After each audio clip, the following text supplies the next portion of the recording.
Hello everyone, this is Ritu and welcome to study more knowledge.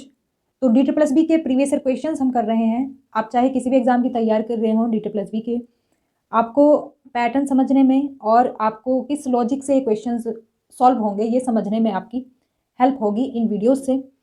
तो regular videos को follow करें और जो भी आपके सॉल्यूशन में करा रही हूँ, चाहे वो किसी भी पोस्ट के लिए मैं करा रही हूँ, आप चाहे किसी भी एग्जाम की तैयारी कर रहे हो, सभी के लिए ये यूजफुल रहेंगे, क्योंकि जितने ज़्यादा क्वेश्चंस की आप प्रैक्टिस करेंगे उतने ज़्यादा आपकी पकड़ मजबूत बनेगी हर सब्जेक्ट के ऊपर। तो ये वाला जो क्वेश्चन पेपर है ये है हमारा टीजीटी सोशल साइंस फीमेल का, जो कि आपका हुआ था 15 अक्टूबर 2018 में, और ये फर्स्ट शिफ्ट का पेपर है। इसका मैं हिंदी और इंग्लिश का सोल्यूशन ऑलरेडी करा चुकी हूँ। अगर आपने वो वीडियो नहीं देखा है तो उसको भी देख लें। तो विद एक्सप्लेनेशन हम ये सॉल्यूशंस कर रहे हैं। वैसे तो आप क्वेश्चन पेपर से खुद भी पढ़ सकते हैं क्योंकि इसमें सॉल्यूशन ऑलरेडी गिवन है, लेकिन इन वीडियो से आपको फ़ायदा ये होगा कि इसके पीछे का लॉजिक क्या है वो आप समझ पाएंगे। तो आज के इस वीडियो में हम करने वाले हैं इस क्वेश्चन पेपर का रीजनिंग का सॉल्यूशन। रीजनिंग यानी मेंटल एबिलिटी। तो 20 क्वेश्चन इसमें होंगे। इनके आंसर तो हम देखेंगे ही, साथ साथ इनके पीछे का लॉजिक भी समझेंगे कि क्या लॉजिक लगा है, जिससे कि आपको और भी इस तरह के क्वेश्चंस सॉल्व करने में हेल्प मिल सके। तो पहला क्वेश्चन आज की क्लास का देख लेते हैं। पहला क्वेश्चन है, नीचे दी गई श्रृंखला में अगली आकृति क्या होगी। तो इसमें अगर आप देखें, ये जो हमारी जो शेप दी हुई है, इसमें हो क्या रहा है। अगर हम नेक्स्ट शेप की तरफ जाते हैं तो ये रोटेट हो रही है 45 डिग्री के एंगल में, और 45 डिग्री भी किस तरह से मूवमेंट हो रही है, क्लॉकवाइज। तो क्लॉकवाइज जो मूवमेंट होती है हमारी कुछ इस तरह से होती है। एंटी क्लॉकवाइज हम इस तरह से बोलते हैं, यानी कि जो घड़ी की सुई की दिशा में मूव करती है उसको क्लॉकवाइज कहेंगे, और जो घड़ी के विपरीत दिशा में मूव करेगी सुई के विपरीत दिशा में, उसको हम कहते हैं एंटी क्लॉकवाइज। तो ये मूवमेंट क्या हो रही है हमारी, देखो ये आप अगर देखें, ये जो शेप है हमारी, इसमें यहाँ पर ये खाली शेप है एक तरफ, और यहाँ पर एक बिंदु आपको दिया हुआ है, और ये वाला जो स्ट्रक्चर है इसका ये मूवमेंट कर रहा है 45 डिग्री एंगल पर क्लॉकवाइज। ऐसे ही आप थर्ड शेप में अगर देखें तो इसमें आपको फिर से वही चीज़ मिलेगी कि 45 डिग्री के एंगल पर ये मूवमेंट इसकी हो रही है। अब नेक्स्ट शेप हमारी क्या होनी चाहिए, अब क्योंकि ये यहाँ पर आ गया है तो अब नेक्स्ट शेप हमारी होगी कुछ इस तरह से। बना लेते हैं हम एक बार। तो ये कुछ इस तरह से हो जाएगी और यहाँ पर ये बिंदु आ जाएगा, कुछ ऐसा स्ट्रक्चर हमारा होगा। तो अभी ऐसा स्ट्रक्चर हमें कहाँ पर दिख रहा है, तो ये मुझे हटाना पड़ेगा। ये स्ट्रक्चर हमारा फोर्थ ऑप्शन में, और यही हमारा आंसर हो जाएगा। नेक्स्ट क्वेश्चन देख लेते हैं। तो ये जो क्वेश्चन होते हैं ना, हमें कुछ इस तरह से ही देखना पड़ता है। पहले इनमें लॉजिक देखना पड़ता है। ये जो इमेज वाले आपके क्वेश्चन होते हैं या किसी शेप वाले होते हैं। तो नेक्स्ट क्वेश्चन है हमारा, खेल के प्रतियोगिता में 6 बच्चे भाग लेते हैं। प्रत्येक बच्चे को हर दूसरे के साथ खेलना चाहिए। कुल कितने खेल खेले जाएंगे। तो देखो आंसर तो दिया हुआ है, लेकिन कुछ लोगों को पता नहीं होगा कि किस लॉजिक से इनको सॉल्व करते हैं। तो अब जैसे कि ये 6 बच्चे हैं तो टोटल खेल कितने खेले जाएंगे अगर बच्चे एक दूसरे के साथ खेलें तो। इसमें एक हम फॉर्मूला यूज़ कर सकते हैं। फॉर्मूला देखो, इस तरह के और भी क्वेश्चन होते हैं, जैसे कि पूछा जा सकता है एक रूम में इतने लोग हैं और अगर वो एक दूसरे से हाथ मिलाते हैं तो कितने बार हाथ मिलाए जाएंगे। या फिर पूछा जा सकता है कि गिफ्ट्स इतने लोग आपस में बांटते हैं तो कितने गिफ्ट्स मिलेंगे, बांटे जाएंगे। तो बदल के जो है इसकी शब्दावली आपसे क्वेश्चन पूछा जा सकता है। तो इस तरह के कैसे भी क्वेश्चन आ जाएं तो आप कैसे सॉल्व करेंगे। फॉर्मूला इसके लिए हम यूज़ करते हैं क्या, n ब्रैकेट में n माइनस का 1 और अपोन में 2। अब देखो ब्रैकेट जब हटता है तो मल्टीप्लाई का साइन लग जाता है। तो n का मतलब क्या है, n का मतलब आप नहीं समझे होंगे। n का मतलब होता है जो संख्या हमें दी गई है। खेल की प्रतियोगिता में 6 बच्चे भाग लेते हैं। अब इस क्वेश्चन में 6 बच्चे दिए हुए हैं, तो 6 बच्चे जो हैं हम यहाँ पर रख देंगे n के बदले। यहाँ पर क्या हो जाएगा हमारा 6 माइनस 1। ये इस तरह से हमारा फॉर्मूला बन जाएगा। फॉर्मूला बहुत ही सिंपल है। जब हम इसको हटा देंगे ब्रैकेट को तो क्या बन जाएगा ये हमारा 6 मल्टीप्लाई बाय 6 माइनस 1। अब देखो ब्रैकेट जब हम हटाएंगे तो हम इसको सॉल्व करके लिखते हैं संख्या को। तो 6 माइनस 1 जब हो जाएगा तो हमारे क्या बचेगा, 5 बचेगा। तो कुछ इस तरह से हम इसे बाद में लिखेंगे ब्रैकेट हटने के बाद। तो 6 मल्टीप्लाई बाय 5 कितना हो जाएगा, 30 हो जाएगा, और 30 बाय 2 इज इक्वल टू 15 हो जाएगा जब ये कट जाएगा। तो इस तरह से हमारा आंसर क्या आ गया, 15 आ गया। देखो कितना ईजी था ये, लेकिन जब तक आपको नहीं पता होगा तो आप इसको सॉल्व नहीं कर पाएंगे। और इसका दूसरा तरीका भी है, वो थोड़ा सा लॉन्ग मेथड है, तो उसको ना ही करे तो बेहतर है, फिर भी मैं बता देती हूँ। वो कुछ इस तरह से किया जाता है कि जैसे मान लो 6 लोग हैं। अब पहला जो बच्चा है उसने कितनों से हाथ मिलाया, 5 से हाथ मिलाया, क्योंकि एक तो वो खुद भी है, तो 5 से हाथ मिलाया उसने। फिर दूसरा जो है वो देखो 4 से मिलाएगा, वैसे तो 5 से मिलाएगा, लेकिन एक इसका ऑलरेडी काउंट हो चुका है, तो एक हमारा ऑलरेडी काउंट हो चुका है, तो इसलिए हम इसमें 4 लेंगे सिर्फ। फिर तीसरा जो होगा इसके हम 3 लेंगे, क्योंकि 2 ऑलरेडी काउंट हो चुके हैं। ऐसे करके हम फिर फोर्थ को भी ले लेंगे, फोर्थ के भी 2 लेंगे, क्योंकि 4 हमारे ऑलरेडी काउंट हो चुके हैं। ऐसे ही फिर फिफ्थ को लेंगे, फिफ्थ का भी हमारा क्या है, 1 बचेगा। और इस तरह से हम क्या करेंगे, फिर इस संख्या को ऐड कर देंगे। अब जब आप ऐड करेंगे तो कितना आंसर आ जाएगा इसका आंसर आपका आ जाएगा 15। इस तरह से भी सॉल्व कर सकते हैं, लेकिन लॉन्ग मेथड है ये, वही सही है। तो वो n ब्रैकेट में n-1 और अपॉन में 2, वो वाला फॉर्मूला बेस्ट है, इजीली आंसर आपका आ जाएगा और गलत भी नहीं होगा। नेक्स्ट क्वेश्चन है, नीचे दी गई आकृतियों के समान विकल्प की पहचान करें। देखो इसमें कंफ्यूज हो सकते हैं आप, लेकिन इसका जो लॉजिक इसमें लगा हुआ है, पहले इसका आंसर देख लेते हैं। देखो आंसर इसका ये हो जाएगा, आंसर इसका होगा सेकंड ऑप्शन। इसमें बेसिकली लॉजिक ये लगा है कि जो लाइन दी हुई है सर्कल के बीच में, तो सर्कल के बीच में जो लाइन है और जो एरो की लाइन है, ये एरो दिया हुआ है एक हमारा, तो ये दोनों एक दूसरे के क्या हैं, परपेंडिकुलर हैं। परपेंडिकुलर मतलब इस तरह से लंबवत ये आपको दिखेंगी, कहीं भी हो चाहे, तो दोनों एक दूसरे के इस तरह से परपेंडिकुलर आपको दिखेंगी। देखो यहाँ पर है एरो कुछ इस तरह से, और ये वाली लाइन इस तरह से, तो परपेंडिकुलर ये एक दूसरे के आ रही हैं। एरो इधर भी हो सकता है और एरो इधर भी हो सकता है, तो पोजीशन चेंज हो जाती है इनकी। और लेकिन जैसे भी पोजीशन चेंज होती है तो दोनों ही एक दूसरे के परपेंडिकुलर आपको दिखेंगे, कहीं भी आप देख लो। इसको हिंदी में कहते हैं लंबवत, तो लंबवत एक दूसरे के ये दिखेंगे। देखो यहाँ पर भी कुछ इस तरह से ही है, तो और इस तरह का ही ऑप्शन हमारा ये है, यहाँ पर लंबवत ये दिख रहा है आपको, परपेंडिकुलर दिख रहा है। सेकंड ऑप्शन जो है वो हमारा सही हो जाएगा। बाकी किसी में भी ये परपेंडिकुलर नहीं दिख रहा होगा आपको, ये आप समझ सकते हैं, इसमें ये लॉजिक लगा हुआ है। नेक्स्ट क्वेश्चन देख लेते हैं, ये आपका ब्लड रिलेशन से है। ब्लड रिलेशन मैंने आपको पहले कराया हुआ है, मेरी एक वीडियो पड़ी हुई है यूट्यूब पर, आप चाहें तो उसको देख सकते हैं। तो देखो इसको सॉल्व करने का बेस्ट मेथड ये होता है, देखो विद्या राजेश की बहन है, तो हम इसको स्टेप बाय स्टेप लिखते चले जाएंगे। विद्या इसकी बहन है राजेश की, ये हम शॉर्ट फॉर्म लिख लेते हैं दोनों की। विद्या जो है क्या है, बहन है, तो जेंडर इसका दिया हुआ है, तो जेंडर हम माइनस से डिनोट करते हैं फीमेल को और प्लस से डिनोट करते हैं मेल को। तो इसका जेंडर दिया हुआ है, तो हमने ये लिख दिया कि विद्या क्या है, एक फीमेल है। तो राजेश के पिता की माँ, राजेश के पिता हम यहाँ पर बना लेंगे। जब जनरेशन हम दिखाते हैं तो ऊपर बनाते हैं, 1 बाय 1 जनरेशन जो भी बताई जाती हैं वो ऊपर लिख लेते हैं। तो ये क्या है, राजेश के फादर, तो राजेश के फादर की माँ। अब राजेश के फादर की माँ कहाँ पर आ जाएंगी, यहाँ पर आ जाएंगी, तो यहाँ पर आ जाएंगी इनकी माँ। तो विद्या से किस प्रकार संबंधित है, माँ से रिलेशन किसका पूछा है, विद्या का पूछा है।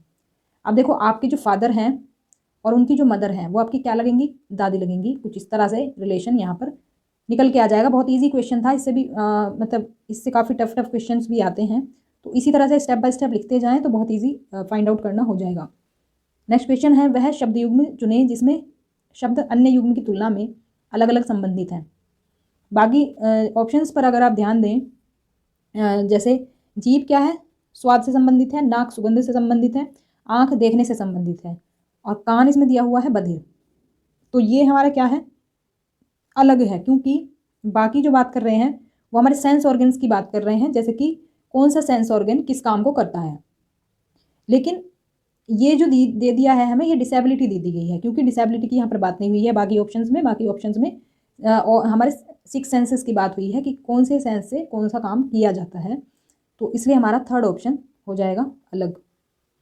इसमें आपसे और भी तरह के शब्द युग्म पूछे जा सकते हैं। अब नेक्स्ट क्वेश्चन जो है ये है हमारा, आकृति में विकल्प आकृति को चिन्हित करें जिसे दी गई आकृति में सन्निहित किया गया है। एम्बेडेड फिगर इनको कहा जाता है।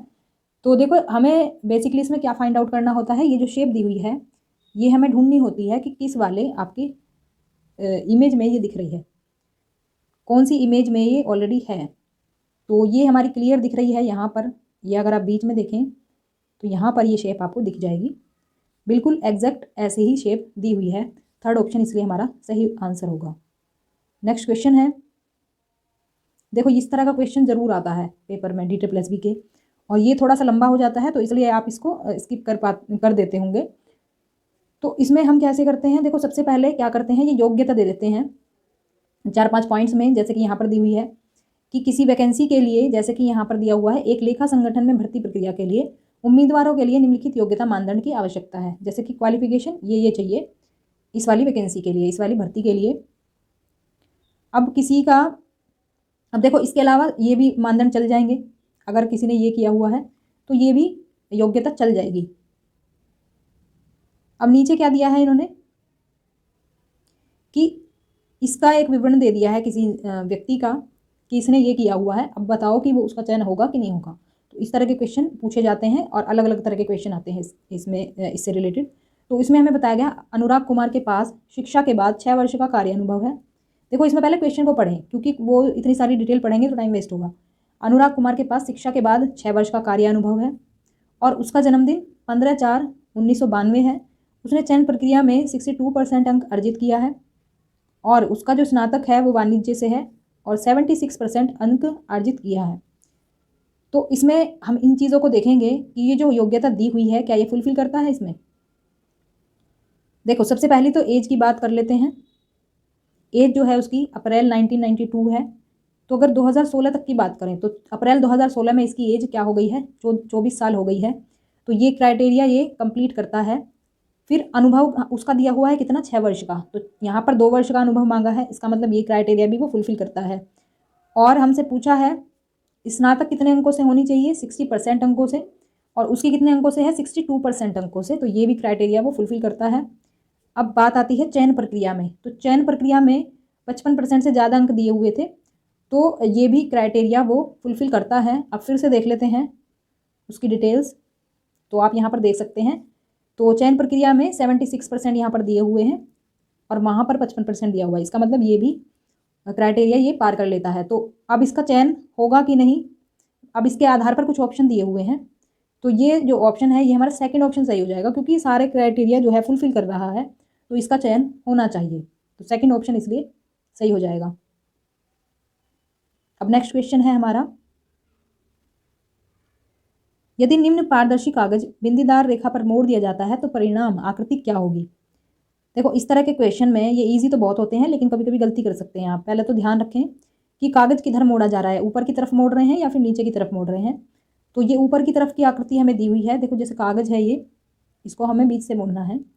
तो अब जब इन दोनों तरफ ये आकृति दी हुई है, ये क्या होगा, जब हम इसको फोल्ड करेंगे तो एक जगह आ जाएंगी, एक साथ मिल जाएंगी। तो ये जो ट्राइंगल हमारा इधर ऐसे बना हुआ था, इधर बना हुआ था ऐसे, ये जब हम इसे उल्टा कर देंगे, मोड़ देंगे, तो ये उल्टा हो जाएगा और ये आ जाएगा कुछ इस तरह से। और वो जो शेप ऊपर दी हुई थी वो इसके बीच में आ जाएगी, यहाँ पर बिंदु आ जाएंगे और बीच में आ जाएगा सर्कल। तो कुछ इस तरह का स्ट्रक्चर बनेगा और ये है हमारा फर्स्ट ऑप्शन में। नेक्स्ट क्वेश्चन देख लेते हैं, उस संख्या की पहचान करें जो नीचे दी गई श्रृंखला में क्वेश्चन मार्क की जगह आएगी। बहुत ईजी नंबर सीरीज है ये। तो इसमें देखो अगर आप ध्यान दें, ये हमारी जो संख्या है वो डबल हो रही है, इसका मतलब क्या है कि 2 से मल्टीप्लाई किया गया है हर संख्या को। तो 3 को पहले हम 2 से मल्टीप्लाई करेंगे तो आ जाएगा 6 को 2 से मल्टीप्लाई करेंगे 12 आ जाएगा, 12 को मल्टीप्लाई करेंगे 2 से 24 आ जाएगा, और 24 को 2 से मल्टीप्लाई करेंगे तो 48 आ जाएगा। इस तरह से हमारा सही आंसर आ जाएगा 48। नेक्स्ट क्वेश्चन है, नीचे कुछ छवियाँ दी गई हैं, विषम छवि की पहचान करें। इसमें भी हमें लॉजिक देखना होगा। लॉजिक की बात करें तो इसमें जो हमारी फिगर है, हर फिगर ये मूवमेंट कर रही है कितना, 90 डिग्री एंगल पर। देखो ये इधर थी पहले, अब ये इधर आ गई और अब ये शेप यहाँ पर आ गई। तो इसका मतलब क्या है, 90 डिग्री का ये एंगल पे मूवमेंट कर रही है, वो भी किस तरह से, एंटी क्लॉकवाइज, घड़ी की विपरीत दिशा में। अब नेक्स्ट फिगर जो होनी चाहिए हमारी, वो होनी चाहिए कुछ इस तरह से, जैसे कि यहाँ पर ये शेप आ जानी चाहिए। सॉरी मैंने थोड़ा गलत बना दिया, एक सेकेंड। ये कुछ इस तरह से शेप आ जानी चाहिए यहाँ पर, इस तरह से। लेकिन जो शेप है हमारी किस तरह से बन रही है, ये कुछ इधर का एंगल बना रही है, तो इसलिए ये हमारी यही जो विषम छवि है वो हो जाएगी। थर्ड ऑप्शन सही होगा हमारा, यानी डी। एक पेड़ में क्या होना चाहिए, देखो ये यहाँ बात की जा रही है कि जो ज़रूरी है, सबसे ज़रूरी होना चाहिए पेड़ में, क्योंकि देखो अगर हम बाकी ऑप्शंस की बात करें तो फूल नहीं भी होते हैं पेड़ों में, बहुत से पेड़ ऐसे हैं जिनमें फूल नहीं मिलेंगे आपको। सींग तो होता ही नहीं इसका कोई पार्ट। फल फल भी ज़रूरी नहीं है कि हर पेड़ फल देता हो। सबसे ज़रूरी चीज़ क्या है? जड़। तो जड़ जो होती है ये मेन पार्ट है किसी भी पौधे का। तो roots are the lifeline of a plant. तो ये एयर, वाटर और न्यूट्रिएंट्स जो हैं एब्जॉर्ब करते हैं सॉइल से, और उसी से होती है पौधे की ग्रोथ। पौधे की ग्रोथ ये जड़ से ही जड़ पर ही डिपेंड करती है, क्योंकि जड़ ही सारी चीज़ें उसको लेकर के देता है मिट्टी से। तो इसलिए थर्ड जो ऑप्शन है इसमें सही हो जाएगा। आप एक प्रवेश परीक्षा लिख रहे हैं, यदि आपको लगता है कि प्रश्न पत्र का उत्तर लिखना बहुत मुश्किल है तो आपका तार्किक कदम क्या होना चाहिए? देखो इसमें आपको जो ऑप्शंस है ना कुछ इस तरह के दिए हुए हैं कि आप करेक्ट आंसर तक ईजिली पहुंच सकते हैं। देखो पहला तो है निरीक्षक और आयोजक को बताएं कि प्रश्न निश्चित रूप से पाठ्यक्रम से बाहर है। अब देखो जब आप एग्जाम दे रहे हैं उनसे तो बहस नहीं करेंगे आप निरीक्षक या फिर आयोजक से, क्योंकि उन्होंने तो पेपर नहीं बनाया है, और ये बात भी उस टाइम पर बेकार होगी करनी। सेकंड ऑप्शन है हमारा प्रश्न पत्र को हल करने का प्रयास करें और जितना आप जानते हैं उतने प्रश्न शांत मन के साथ हल करें। तो यही हमारा सही उत्तर है और यही आपके पास विकल्प रहता है। थर्ड है आंदोलन करें और उम्मीदवारों को परीक्षा कक्ष से बाहर निकलने के लिए उकसाएं। परीक्षा कक्ष में अपने प्रतिभागियों से कुछ जानने का प्रयास करें।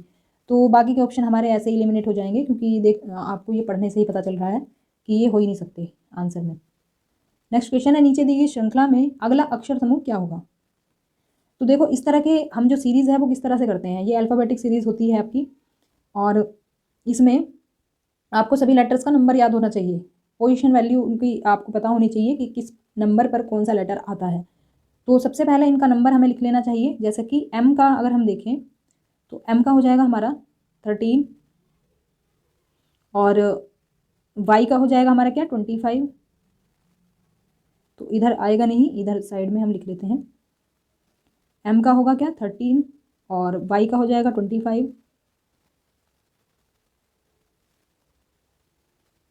13, 25।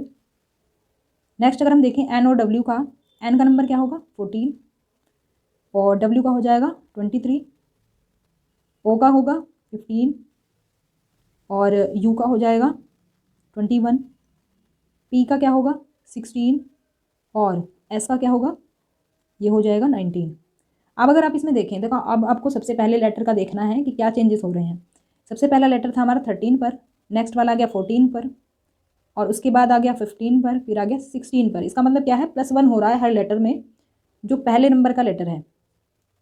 अब आगे भी हम +1 कर देंगे तो कितना बन जाएगा हमारा 17 बन जाएगा। यहाँ पर हम लिख लेते हैं इधर 17 नंबर हो जाएगा। 17 पे कौन सा लेटर आ रहा है? 17 पर आ रहा है हमारा क्यू। वैसे तो ऑप्शन में हमें मिल गया है ऑप्शन, क्योंकि बाकी में क्यू है ही नहीं।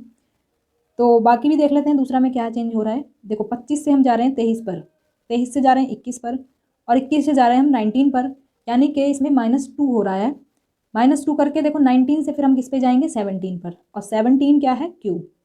तो आंसर हमारा क्या हो जाएगा क्यू, और क्यू ऑप्शन में दिया है फोर्थ ऑप्शन। तो ये सही उत्तर हमारा होगा इसमें। नेक्स्ट क्वेश्चन देख लेते हैं। ये नेक्स्ट क्वेश्चन है हमारा मैथमेटिकल ऑपरेशंस भी इनको कह देते हैं, और सिंबल और नोटेशन एक टॉपिक है आपका, उससे लिया गया है।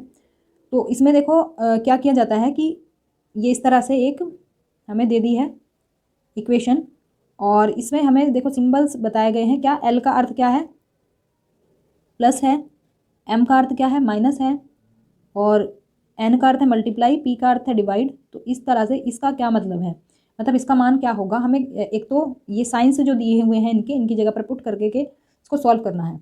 अब देखो इसको सॉल्व कैसे करेंगे, इसको हम लिख लेंगे एज इट इज़। पहले तो इसको इसी तरह से करना चाहिए, नहीं तो मिस्टेक होने के चांसेस रहते हैं। L 48, P 6, M और 10। अब हम जो लेटर्स इनके दिए हुए हैं इनके बदले जो साइन है उनको हम पुटअप कर लेंगे। 6 एन का क्या मतलब है मल्टीप्लाई, ऐसे ही अब इनके सिंबल्स हम पुटअप कर लेंगे इनकी जगह पर। तो ये कुछ इस तरह से हमारी इक्वेशन बन जाएगी, डिवाइड और 6 और m का मतलब है माइनस। तो इस तरह से ये इक्वेशन हमारी कंप्लीट हो जाएगी। अब इसको सॉल्व किस तरह से करना है, अगर आपने बोर्डमास रूल पढ़ा होगा तो बोर्डमास रूल के थ्रू इसको सॉल्व किया जाता है। यानी अगर कोई ब्रैकेट है तो ब्रैकेट सॉल्व करते हैं, ऑफ अगर है तो ऑफ सॉल्व करते हैं। उसके बाद अगर डिवाइड है, डिवाइड आएगा सबसे पहले, तो हमारा यहाँ पर क्या दिया है डिवाइड दिया हुआ है। तो डिवाइड करके कितनी संख्या आ जाएगी, ये हमारी आ जाएगी 8। डिवाइड के बाद क्या सॉल्व करेंगे हम, मल्टीप्लाई अगर करेंगे हम तो ये आ जाएगी हमारी 18। बाकी के हम ऐसे लिख देंगे, यहाँ पर 8 - 10 आ जाएगा। अब क्या करना है हमें, अब हम करेंगे एडिशन, यानी कि ऐड की अगर कोई संख्या है तो वो करेंगे। तो देखो जो भी संख्या दी हुई होती है, अगर हमारा प्लस इधर दिया होता तो हम ये वाली संख्या ऐड करते हैं दूसरी प्लस वाली में, तो प्लस प्लस वाले जो 2 हैं उनको ऐड कर लेंगे। देखो इधर सिंबल नहीं दिया होता है तो ये इसका मतलब होता है प्लस है, तो प्लस वाले अगर हम दोनों ऐड कर लेंगे तो ये हो जाएगा हमारा 26, और -10 अगर कर देंगे तो आंसर आ जाएगा हमारा 16। और ऑप्शन में 16 है, सेकंड ऑप्शन में, यही हमारा सही आंसर है। इस तरह के सभी क्वेश्चन हम इसी रूल से करते हैं, बोडमास रूल से, और ऐसे आपका सही आंसर आ जाएगा इसमें। नेक्स्ट क्वेश्चन है, अर्जुन बालू से 4 साल बड़ा है और चंदू से 4 साल छोटा है, जबकि बालू और दिनेश जुड़वा हैं। चंदू दिनेश से कितने साल बड़ा है। देखो ये वाला जो है आपका एज बेस्ड क्वेश्चन है, और एज बेस्ड क्वेश्चंस के जो फॉर्मूलाज होते हैं काफ़ी लंबा चौड़ा उसका कैलकुलेशन हो जाती है, लेकिन इस तरह के क्वेश्चन को आपको किस तरह से करना चाहिए बता देती हूँ। तो जैसे कि स्टेप बाय स्टेप दिया हुआ है वैसे ही हम क्या करते हैं, संख्या को मानते चलते हैं। कैसे, जैसे अर्जुन बालू से 4 साल बड़ा है, तो हम इन सब की एज जो है वो रख लेंगे। तो ये है बालू, शॉर्ट में लिख रही हूँ मैं। अर्जुन बालू से 4 साल बड़ा है, यानी कि अगर बालू 4 साल का है तो अर्जुन कितने का होगा, 8 साल का। अर्जुन कितने साल बड़ा है बालू से, 4 साल बड़ा है। इस तरह से हमने अपने अकॉर्डिंग एज मान ली। इसके बाद बात क्या है, चंदू से 4 साल छोटा है। कौन छोटा है, अर्जुन। अब यहाँ पर हम चंदू की एज लिख लेंगे। चंदू अर्जुन से अर्जुन जो है चंदू से छोटा है 4 साल, तो यानी कि चंदू की एज कितनी लिख लेंगे, 12। इस तरह से हम क्या करेंगे, लिख लेंगे स्टेप बाय स्टेप। फिर आएगा, जबकि बालू और दिनेश जुड़वा हैं। अब बालू और दिनेश जुड़वा हैं, इसका मतलब एक ही दिन पैदा हुए होंगे, तो बालू और दिनेश दोनों की एज क्या हो गई, 4 साल। सॉरी, अलग अलग लिख देती हूँ, कन्फ्यूजन ना हो। तो अब क्या होगा इसमें, अब हमसे पूछा है चंदू दिनेश से कितने साल बड़ा है। चंदू जो है दिनेश से कितने साल बड़ा है।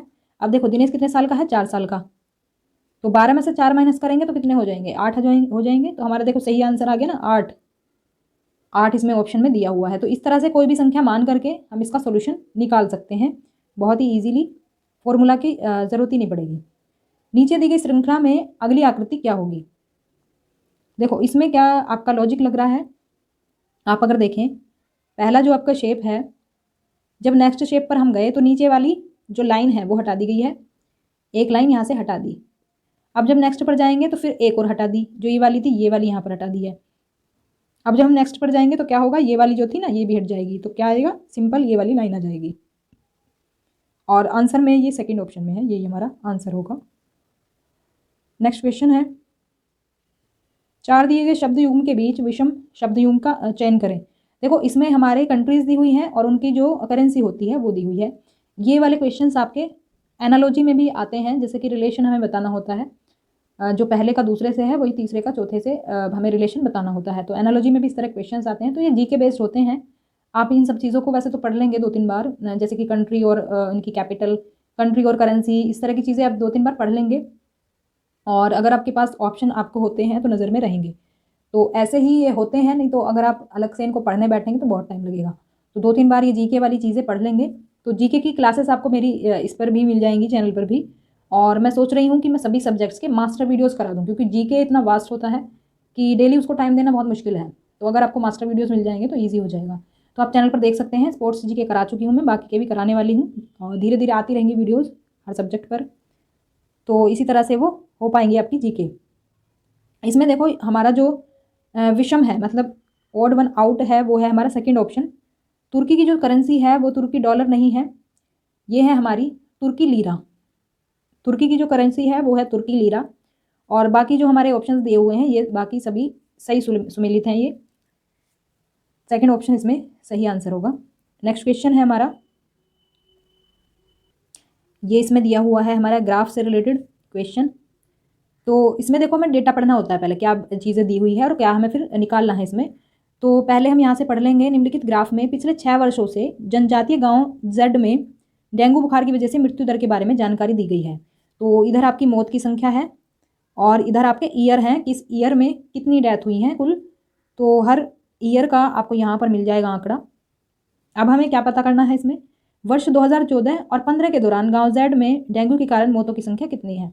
अब हम इसको कैसे सॉल्व करेंगे, देखो सबसे पहले हम 2014 देखेंगे, 2014 में कितनी मौतें हुई हैं, तो यहाँ पर दी हुई है संख्या 15, तो हम यहाँ पर लिख लेंगे 15, कौन से ईयर में, 2014 में। देखो यहाँ पर तो ईजी क्वेश्चन है ये, लेकिन टफ भी आ सकता है, तो इस तरह से ही सॉल्व करेंगे।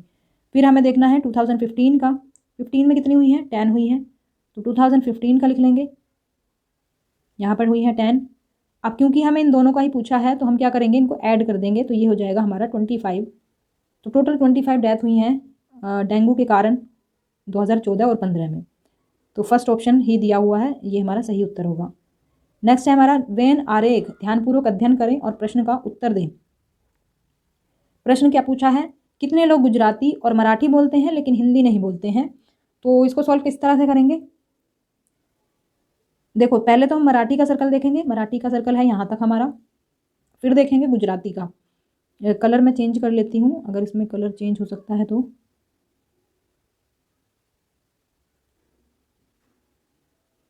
तो ये है गुजराती का। अब अगर हम देखें, दोनों का पूछा है हमसे कितने लोग गुजराती और मराठी बोलते हैं, तो कॉमन भाग हमारा ये वाला आ रहा है, बीच वाला, और यहाँ पर कितनी संख्या है, 51 और 7। लेकिन अगर हम इसमें एक चीज़ पर गौर करें तो ये हमारा हिंदी में आ रहा है, ये वाला पोर्शन हमारा हिंदी में आ रहा है, क्योंकि हमसे मना किया है हिंदी नहीं बोलते हैं, जो हिंदी नहीं बोलते हैं वो हमें हटा देना है। तो हमारे गुजराती और मराठी बोलने वाले ये हमारे हो जाएंगे, ये वाला पार्ट हम देखेंगे सिर्फ, तो 51 ये हो जाएगा आंसर हमारा, क्योंकि हमें हिंदी वाले हटा देने हैं इसमें से, गुजराती और मराठी बताना है सिर्फ, तो 51 हमारी सही संख्या हो जाएगी। नेक्स्ट क्वेश्चन है, शेष विकल्पों की तुलना में एक अलग रिश्ते को साझा करने वाली संख्याओं की विषम युग्म का पता लगाएं। तो इसमें करना क्या है, बेसिकली बाकी का हमें देखना है कि क्या रिलेशन में बन रहा है और ये क्यों सबसे अलग है, क्योंकि आंसर तो ऑलरेडी आपको दिया हुआ है, लेकिन हमें लॉजिक भी तो ढूंढना है ना, क्या लॉजिक लगा हुआ है। देखो अगर बात करें 6 से 218 का क्या रिलेशन है, तो इसमें हम पाएंगे कि जो 6 है, ये पहली वाली जो संख्या है, दूसरी वाली संख्या क्या है इसकी, इसका है हमारा ये क्यूब प्लस 2, 6 का क्यूब कितना होता है 216, और ये है प्लस 2, तो क्या बन गया हमारा 218। यही लॉजिक हमारा लग रहा है 7 वाले में भी, 7 का हमने कर लिया क्या क्यूब, तो ये हो गया 343, और 343 में हमने प्लस 2 कर दिया, तो क्या हो गया 345 हो गया। थर्ड है हमारा 9 का क्यूब हम कर लेंगे, ये हो जाएगा 729, और प्लस 2 कर दिया तो 731 ये आंसर हो गया। लेकिन अगर फोर्थ ऑप्शन की बात करें तो फोर्थ ऑप्शन में ये 11 का सिर्फ क्यूब दिया हुआ है, 11 का सिर्फ क्यूब दिया हुआ है, इसमें प्लस 2 अगर करेंगे तो ये बनेगा हमारा 1333, और जबकि ये दिया हुआ है 1331, तो यही हमारी ऑड वन आउट है, क्योंकि बाकी जो लॉजिक तीनों संख्याओं में लग रहा है वो लॉजिक इसमें नहीं मिला हमें, तो इसलिए हमारा फोर्थ ऑप्शन ये सही उत्तर हो जाएगा। तो ये थे हमारे रीजनिंग के क्वेश्चंस। सॉल्यूशन कैसा लगा आपको कमेंट करके ज़रूर बताएं। वीडियो अगर पसंद आई हो तो लाइक कर दें, शेयर कर दें और सब्सक्राइब कर लें चैनल को अगर अभी तक नहीं किया है। तो अगर आप किसी भी टीचिंग एग्जाम की तैयारी कर रहे हैं तो ये वीडियोज़ आपके लिए हेल्पफुल रहेंगे, क्योंकि पैटर्न थोड़ा सा मिलता जुलता रहता है। जैसे KVS की भी अगर आप तैयारी कर रहे हैं तो उसमें भी ये हेल्प करेगा, काफ़ी क्वेश्चंस मैच करते हैं दोनों एग्जाम्स में। तो ज़्यादा से ज़्यादा शेयर करें वीडियो को, और बाकी आगे भी और यूज़फुल आपको वीडियोस मिलते रहेंगे, तो सब्सक्राइब करना ना भूलें। तो मिलते हैं हमारे नेक्स्ट क्लास में, तब तक के लिए stay connected and keep watching study more knowledge. Thanks for watching.